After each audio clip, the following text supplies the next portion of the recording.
Oggi si riparte e quindi è arrivato il momento di rifare lo zaino. Che cosa non manca mai nel mio zaino ogni volta che mi sposto? Questo indipendentemente dal fatto che io mi sposti per lavoro o per piacere. Questa è una domanda che mi viene fatta molto spesso e quindi proprio per questo oggi facciamo lo zaino insieme. Io di solito preferisco lo zaino alla valigia perché se devo prendere diversi mezzi di trasporto lo trovo decisamente più comodo perché posso tranquillamente portarmelo così anche in caso di gradini, scale o terreno difficoltoso. Il principio che utilizzo per preparare il mio zaino è sempre quello di leggerezza e multiuso. E adesso vediamo che cosa c'è dentro. Un moschettone. Se non hai mai utilizzato un moschettone e ti stai chiedendo a che cosa ti può servire, sappi avere 10.000 funzioni molto interessanti. Lo puoi utilizzare per appendere la tua borsa da qualche parte, per attaccare allo zaino un sacchetto o una borsa aggiuntiva. Lo puoi utilizzare attaccato sul fondo dello zaino per agganciare le scarpe o le ciabatte nel caso tu abbia deciso di andare in spiaggia. Queste sono solo alcune delle molteplici funzioni che un buon moschettone può fare per te. Questo zaino è idrorepellente, ma per sicurezza io porto sempre un coprizaino come questo nella sua custodia, anche questa di plastica, che così mi aiuta a respingere l'acqua.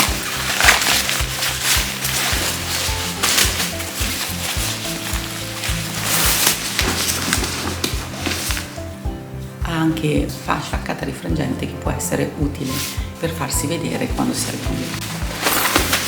Immancabile ovviamente il cellulare, ma questo non credo di doverlo dire a nessuno. E molto utile una custodia tipo questa che aiuta a mantenere completamente asciutto il telefono e anche pulito nel caso di sabbia, polvere e via dicendo. Una volta inserito il cellulare all'interno della custodia si può tranquillamente utilizzare per fare fotografie, chiamate o inviare messaggi.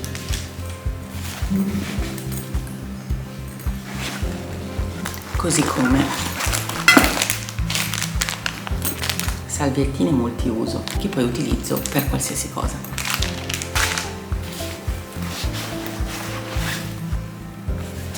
Ovviamente il portafoglio con tutti i documenti dentro, stando ben attenta a togliere qualsiasi documento, carta che non andrò a utilizzare, in modo da alleggerire sostanzialmente il peso. Oltre a questi documenti e ovviamente il passaporto, nel caso si debba viaggiare fuori dall'Unione Europea, porto sempre con me anche una copia cartacea dei miei documenti, che è quella che utilizzo e tengo in borsa durante il giorno, in modo da poter lasciare tranquillamente i documenti in albergo, ma avere sempre con me comunque una copia.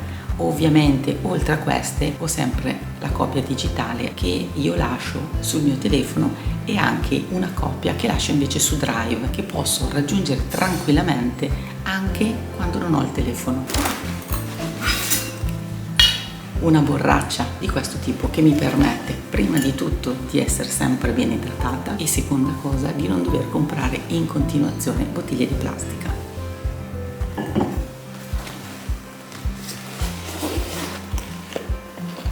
Occhiali da sole immancabili.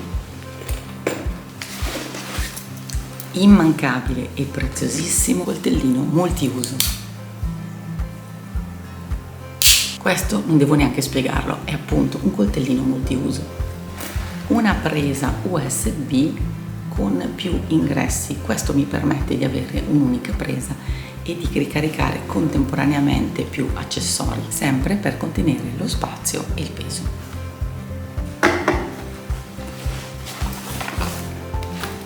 Una memoria esterna per il mio computer, utilissima per dati, fotografie e video. Per ricaricare qualsiasi strumento che abbia una presa USB io utilizzo questo, che è a pannelli solari, in modo da poter avere accesso a una ricarica anche quando sono lontana dalla corrente. Toglietemi tutto ma non la corrente. E se vado all'estero, questo è un accessorio che non può mai mancare. È un adattatore universale molto ma molto leggero che si adatta a qualsiasi presa si possa trovare nel paese di destinazione. E per finire in questo zaino da lavoro, ecco qua, una borsetta portacavi dove all'interno ho questo accessorio che mi permette di collegare al computer più accessori contemporaneamente con presa USB, immancabili le card SD di varie dimensioni a seconda dell'utilizzo e poi i cavi. Anche qua i cavi non ne servono 100. Prima di partire ovviamente faccio le prove perché lo stesso cavo può essere utilizzato per più cose. Ad esempio questo lo posso utilizzare per ricaricare le batterie della macchina fotografica e anche per il Kindle, e ovviamente non può mancare il cavo di ricarica del mio cellulare. Mi stavo dimenticando una cosa: nello zaino quotidiano che porto con me di solito c'è anche questo, un pareo. E a che cosa mi servirà mai un pareo? Così come tutte le cose che vi ho fatto vedere all'interno del mio zaino, a me piacciono gli oggetti multiuso. Il pareo può essere utilizzato in caso di un pochino di freschino per coprirsi le spalle, nel caso si abbiano scoperte le gambe e si debba visitare un luogo sacro, può essere utilizzato a mo' di gonna. Ottimo anche da utilizzare sui trasporti pubblici per non essere a contatto diretto con i sedili. Può essere tranquillamente utilizzato per asciugarsi in caso di mancanza di salviette, oppure anche in spiaggia per sdraiarsi tranquillamente e finalmente avere un po' di relax. E per questo zaino più o meno giornaliero è tutto. E adesso vi faccio vedere invece che cosa metto nello zaino per quanto riguarda i vestiti e il beauty. Io utilizzo questi sacchetti che sono preziosissimi, che servono a mantenere una sorta di ordine e dividere le cose. Questo viaggio lavoro in Sri Lanka è di circa un mese. In questo momento sono in una fase di spostamento che dura circa una settimana, quindi la maggior parte del mio bagaglio l'ho lasciato nella mia casa principale di questo mese e quindi ho fatto un'ulteriore selezione delle cose da portare con me. Quando sono partita non sapevo esattamente quanto sarebbe durato questo periodo di spostamento, quindi mi sono un po' ingegnata. L'idea di base è che devo essere pronta a tutto. Tendenzialmente porto un paio di ricambi, viaggiando quasi sempre in zone molto calde scelgo di portarmi 2, massimo 3 ricambi, perché posso tranquillamente lavare e farli asciugare prima della prossima partenza. Togliamoci subito l'argomento principale, la biancheria. Io porto in questo caso 3 slip che non vi farò vedere e un costume. Il costume può essere tranquillamente utilizzato come uno slip in caso di necessità. Questa è tutta la mia biancheria. Se sei un maschietto, skippa questa parte, se sei una donna invece parliamo anche della parte sopra. In questa settimana ho con me 2 reggiseni, anzi a dire la verità, un reggiseno e un reggiseno sportivo. Questo significa che, come ho detto prima, ogni giorno li cambio e li lavo. Il reggiseno sportivo lo preferisco al reggiseno normale perché mi permette di continuare ad allenarmi, cosa che ovviamente faccio anche quando sono in viaggio, e quando non mi alleno lo posso utilizzare tranquillamente come un reggiseno normale.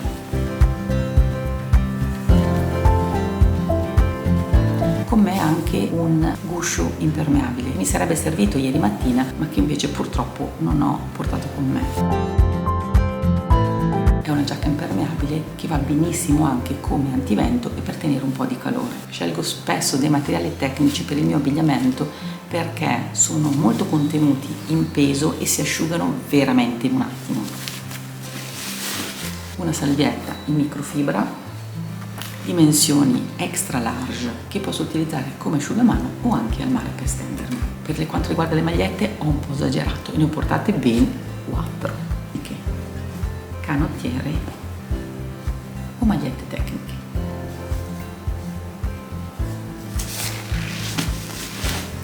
Pantaloni lunghi, tessuto molto ma molto leggero, sempre per lo stesso principio. Posso utilizzarli ovunque, sono molto leggeri come peso e si asciugano subito al sole, oppure posso tranquillamente usare un'asciugatrice. A me piacciono tantissimo i leggings e faccio sempre fatica a scegliere quelli da portare con me. Inutile ripeterlo, li posso utilizzare in qualsiasi occasione. Il vantaggio di pantaloni di questo genere è che in caso di freddo io li posso utilizzare tranquillamente sotto un altro pantalone. E anche per quanto riguarda i pantaloni ne ho portati 3. L'ultimo capo è una salopette che posso anche indossare e farla diventare formale, oppure posso utilizzare come tutto il resto. Oltre a questo ho un paio di pantaloncini una sottoveste che io uso come pigiama e se per caso dovesse mai capitare una serata fuori posso utilizzare anche come vestito. Il mio problema sarebbero le scarpe, visto che ho solo un paio di infradito e le scarpe da trekking, che sono quelle che utilizzo tutti i giorni. E arriviamo al beauty. Anche qua sono molto essenziali. Le uniche cose per le quali non faccio assolutamente caso al peso sono i prodotti per i miei capelli ricci, che ho bisogno di curare un po' di più.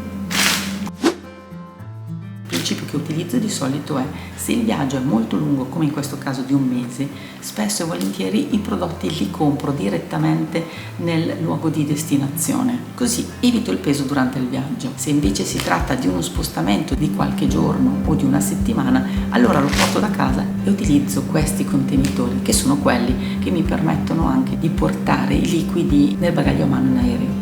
Oltre a un contenitore di questo tipo, io utilizzo anche questi, che sono semplicemente dei tappi in silicone che possono essere utilizzati sopra qualsiasi bottiglia, così, e ti salvano dal pericolo di poter avere fuoriuscite di shampoo, di sapone e quant'altro all'interno del tuo bagaglio. Per quanto riguarda il balsamo, lo porto direttamente da casa, non è questa bottiglietta, ma l'ho travasato in una bottiglietta un pochino più grande, in modo da averne un quantitativo sufficiente per questi giorni di spostamento.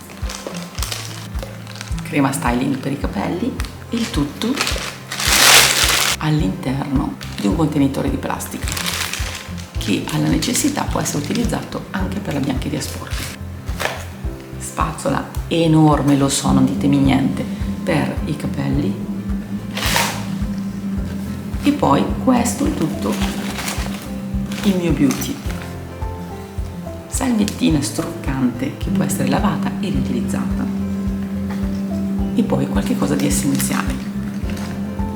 Questo è il mio deodorante, basta semplicemente bagnarlo e passarlo sotto le ascelle o dove vi interessa. Eliminare i batteri che danno quell'odore fastidioso del sudore. Fantastico e dura tantissimo. Limetta per le unghie, qualche elastico e giusto qualche trucco, meglio se waterproof, che così anche in caso di umidità elevata come in questo viaggio in Sri Lanka. Mi sono dimenticata, nello zaino c'è anche ovviamente un altro zaino che nella sua tasca custodia poi diventa di queste dimensioni, e uno zaino così lo utilizzo nel quotidiano. Ci sono ancora due cose che mi sono dimenticata all'interno del mio zaino: una maglia tipo questa che è molto molto leggera ma comunque un po' di caldo lo fa, e un'altra maniche lunghe come questa. Questo è tutto, adesso non mi resta che impacchettare e preparare lo zaino perché il pullman mi aspetta. Buon viaggio!